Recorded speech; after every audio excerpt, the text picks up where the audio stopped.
often thought of as the middle of nowhere, a place in which the residents value the sound of running rivers over the sound of running cars. And it was out into the boonies of Rockbridge County that I was headed to meet Mrs. Louise Davenport.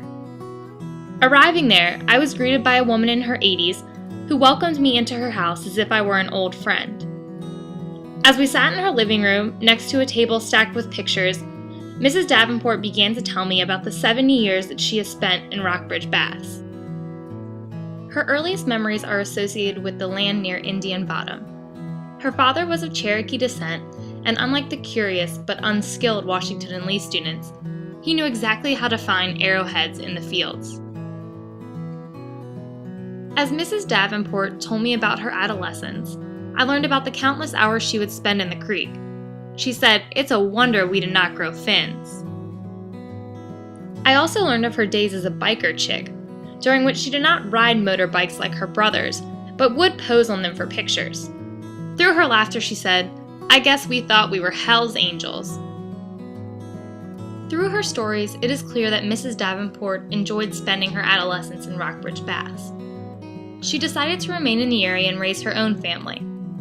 She explained to me that her children also spent a great deal of time playing outdoors and swimming in the creek. She also told me that events that she and her peers participated in, such as plays and sports events, were popular amongst her children and still are today.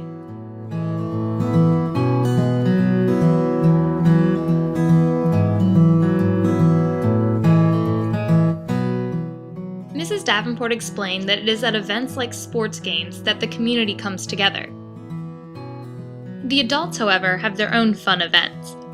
Mrs. Davenport laughed as she told me about a day she spent with her friends, dressing up in boas and pearls, taking glamour shots with a photographer. Mrs. Davenport also explained that the church is another place where community members come together. At this point, her son joined the conversation to elaborate on the strong bond shared between community members. He told me that everyone is able to put aside personal differences and forget past disagreements to help other residents in Rockbridge Baths. Through their stories, I learned that the people of the area tend to treat one another as family.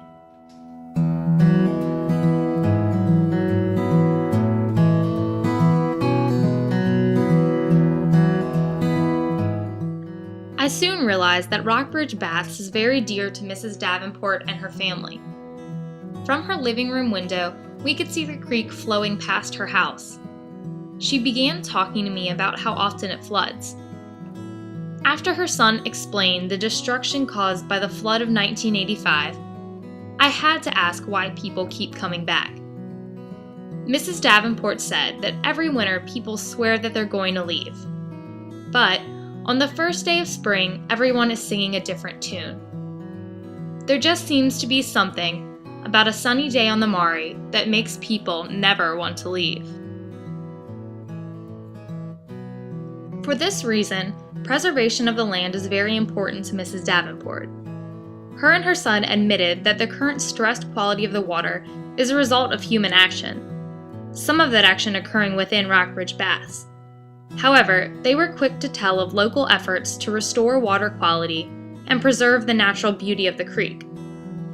For Mrs. Davenport, water restoration is especially important because it affects whether her grandchildren will be able to enjoy the creek as she did. As I left the interview, I felt silly for having been nervous. I thoroughly enjoyed talking to Mrs. Davenport and learning about her life in Rockbridge Baths. Her stories were filled with a contagious enthusiasm for the area. They made me appreciate life out in the boonies far more than I could ever imagine.